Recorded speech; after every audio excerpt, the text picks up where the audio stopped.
आखिर बहू की ऐसी हालत हो कैसे गई? बहू, क्या वॉशिंग मशीन लगाने जा रही हो? मालती ने कल्पना को कपड़े का टब हाथ में पकड़े हुए देखकर कहा। हाँ मम्मी जी, कल्पना ने ड्राइंग रूम की बेडशीट उठाते हुए कहा। मेरे कमरे की चादर और मेरी कल की पहनी हुई साड़ी भी ले लेना। मालती ने टीवी देखते देखते ही कहा। भाभी, हमारी 2-3 ड्रेसेस भी हैं, वो भी ले लेना। ननद नाव्या ने बेफिक्री से मोबाइल चलाते हुए कहा। जी दीदी, कहने को तो कह दिया कल्पना ने, लेकिन एक बार तो मन चल ही गया कि जब से वो ब्याह कर आई तब से तो रोज यही होता है। सासू माँ सुबह का नाश्ता करके टीवी पकड़कर बैठ जाती और ननद रानी मोबाइल पकड़कर बैठ जाती, क्योंकि उनकी आजकल कॉलेज की छुट्टियां चल रही थीं। ससुर महेश और पति गगन भी नाश्ता पानी करके दुकान पर चले जाते और कल्पना कोल्हू के बैल की तरह सुबह से लेकर शाम तक घर के कामों में ही जुटी रहती, क्योंकि काम भी 5 जनों का था। लेकिन जरा भी तरस नहीं आता इन माँ बेटी को कल्पना के ऊपर, और दोनों ही जब देखो तब बैठे बैठे हुक्म चलाया करती। कल्पना उन लोगों की बात भी नहीं काट पाती, क्योंकि माँ बाप ने यही सिखाया था कि ससुराल में सबको खुश रखोगी तभी खुश रह पाओगी, वरना सब लोग हमारे ही संस्कारों पर उंगली उठाएंगे। माँ बाप के संस्कारों पर कोई भी उंगली न उठाए, और बस इसीलिए वो बलि का बकरा बनती चली जा रही थी। जब से कल्पना ब्याह कर इस घर में आई, तब से पूरे घर की जिम्मेदारी उसके ही कंधों पर आ गई थी। यहाँ तक कि कभी कभी तो ये तक हो जाता था कि उसको काम के चक्कर में नाश्ता करने का मौका नहीं मिल पाता और वो बिना नाश्ता किए ही रह जाती। फिर दोपहर का खाना भी सबको खिलाने के बाद ही खाने का प्रावधान बना रखा था सासू माँ ने, और तब उसकी लगभग भूख समाप्त ही हो जाती। इधर 10-15 दिनों में कल्पना बहुत ज़्यादा थकान महसूस कर रही थी। उसको बारंबार महसूस होता कि उसे चक्कर आ रहा है, और वो अपने को संभाल लेती। आखिरकार अचानक एक दिन चक्कर खाकर रसोई में गिरने ही लगी। ये तो कहो, उस समय गगन अपनी चाय लेने रसोई में आया हुआ था। क्या हुआ कल्पना? गगन ने उसको अपने मजबूत हाथों में थाम लिया।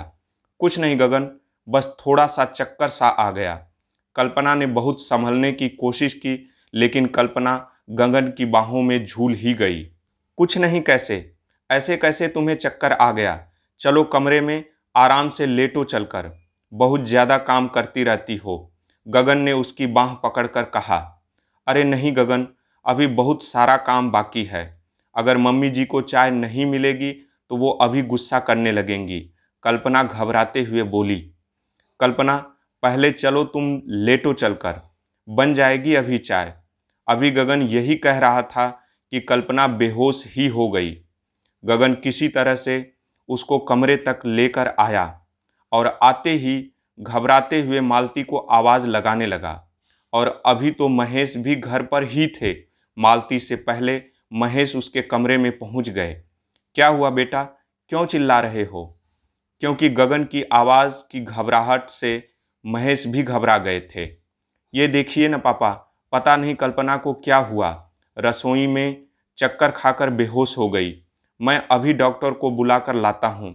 गगन बहुत ज़्यादा घबरा रहा था। अरे क्यों इतना चिल्ला रहे हो? ये सब बहुओं के चोचले होते हैं और कुछ नहीं, कि काम न करना पड़े। अभी थोड़ी देर में ठीक हो जाएगी, मालती अपने स्वभाव के अनुसार चिनचिनाते हुए बोली, क्योंकि इस समय तो उसको बहुत जोरों से चाय की तलब लग रही थी। उसको सिर्फ चाय से मतलब था, बहू की परेशानी से बिल्कुल भी नहीं। ये कैसी बातें कर रही हो मालती? तुम्हारा दिमाग सही है या नहीं? बहू बेहोश हो गई और तुम चोचलेबाजी का नाम दे रही हो? कुछ तो शर्म करो। बूढ़ी हो गई, लेकिन पता नहीं तुमको कब अकल आएगी। महेश एकदम से मालती के ऊपर चिल्लाकर बोले। तब तक गगन पड़ोस में ही रहने वाले डॉक्टर विवेक को बुला लाया, जो कि एक तरह से उनके फैमिली डॉक्टर ही थे। आते ही डॉक्टर ने कल्पना का चेकअप शुरू कर दिया। देखिए, ये तो शारीरिक रूप से काफ़ी कमज़ोर लग रही है, और आँखों से ये लग रहा है कि ये काफ़ी हद तक एनीमिक भी हैं। डॉक्टर ने चिंतित स्वर में कहा। लेकिन डॉक्टर साहब, हमारे घर में तो खाने पीने की कोई कमी नहीं है और किसी प्रकार का कोई बंधन भी नहीं। महेश डॉक्टर की बात सुनकर चिंतित होकर बोले। देखिए महेश बाबू, बहू की हालत ये बयां कर रही है कि ये समय से बिल्कुल भी नहीं खाती पीती। मैंने बताया ना कि शारीरिक रूप से बहुत कमज़ोर लग रही है। मैंने अभी एक इंजेक्शन दे रहा हूँ और इसको थोड़ी देर आराम से सो लेने दीजिएगा। फिर से शाम को आकर चेकअप करूँगा। इतना कहकर डॉक्टर इंजेक्शन लगाकर चले गए और सब लोग कमरे के बाहर आ गए। लेकिन गगन वहीं कल्पना के पास कमरे में ही रुक गया। वो कल्पना के इस तरह बेहोश होने से काफ़ी दुखी था। हे भगवान, ये क्या हो गया? मेरी तो बिल्कुल भी समझ में नहीं आ रहा कि बहू की ऐसी हालत कैसे हो गई। महेश तो बहुत ही ज़्यादा चिंतित लग रहे थे। आखिर कहाँ कमी रह गई बहू की देखभाल में? वो तो उसको बिल्कुल अपने बच्चे के समान ही स्नेह देते थे और वो भी पापा जी कहकर आगे पीछे घूमती रहती थी। लेकिन कुछ तो ज़रूर है जिससे वो अनभिज्ञ हैं। इधर मालती के ऊपर कोई खास प्रभाव नहीं पड़ रहा था और उसने फटाफट अपनी चाय बनाई और पीने के लिए बैठ गई। थोड़ी देर बाद गगन कमरे से बाहर आकर बोला कि पापा, कल्पना को होश आ गया है। महेश तुरंत कमरे में पहुंच गए। महेश को सामने देखकर कल्पना उठकर बैठने लगी। लेटी रहो बेटा, लेकिन बेटा एक बात बताओ कि आखिर तुम्हारी ऐसी हालत हुई कैसे? घर में तो किसी प्रकार की कोई कमी खाने पीने की तो है नहीं? महेश ने कल्पना से बड़े दुलार से पूछा। अरे, काहे को आप उसके पीछे पड़े हैं?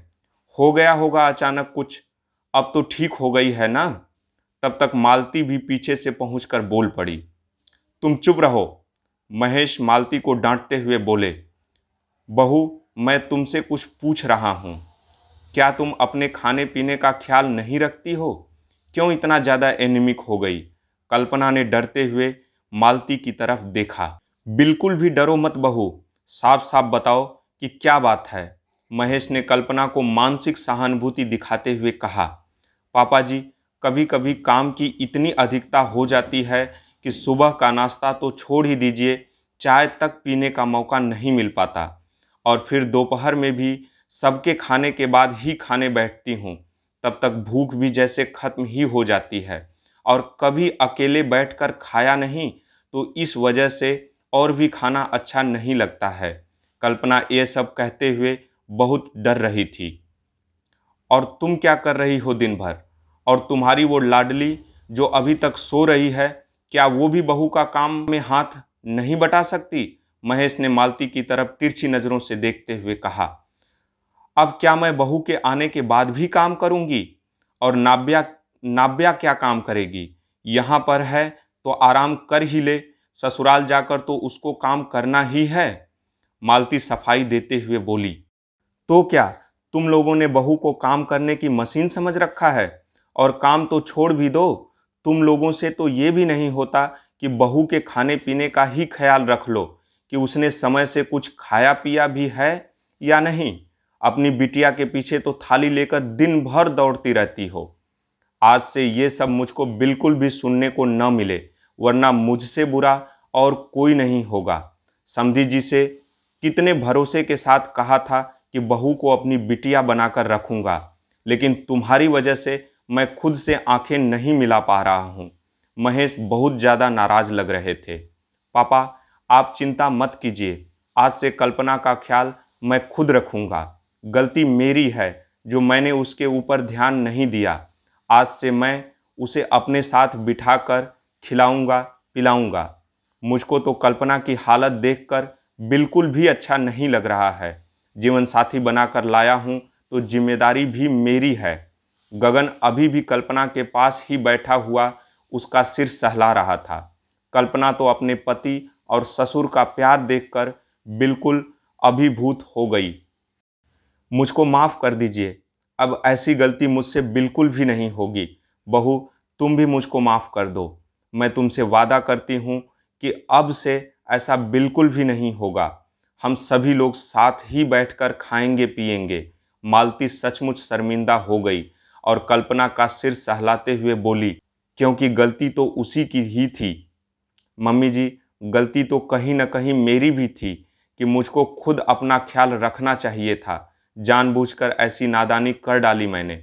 कल्पना ने मालती का हाथ पकड़कर कहा, अब चुपचाप थोड़ी देर लेटो, मैं तुम्हारे लिए गर्मा गर्म कॉफ़ी बनाकर लाती हूँ, क्योंकि डॉक्टर ने कहा था कि होश में आने के बाद इसको गर्मा गर्म कॉफ़ी पिला देना, आराम मिल जाएगा। मालती कल्पना का हाथ हटाकर बोली और फटाफट जाकर कॉफ़ी बना लाई। चलो, अंत भला तो सब भला। अब बहू तुम थोड़े दिन आराम करो और घर के काम पहले की तरह ही मालती संभालेंगी, महेश ने उठते हुए कहा। हाँ, बिल्कुल सही कह रहे हैं तुम्हारे पापा जी। थोड़ी दिन आराम कर लो, फिर सास बहू दोनों मिलकर घर का काम निपटाएंगे। मालती घर के काम संभालने के लिए उठ खड़ी हुई और कल्पना लेटे ही लेटे सबकी फिक्र अपने प्रति देखकर मुस्कुरा दी। धन्यवाद।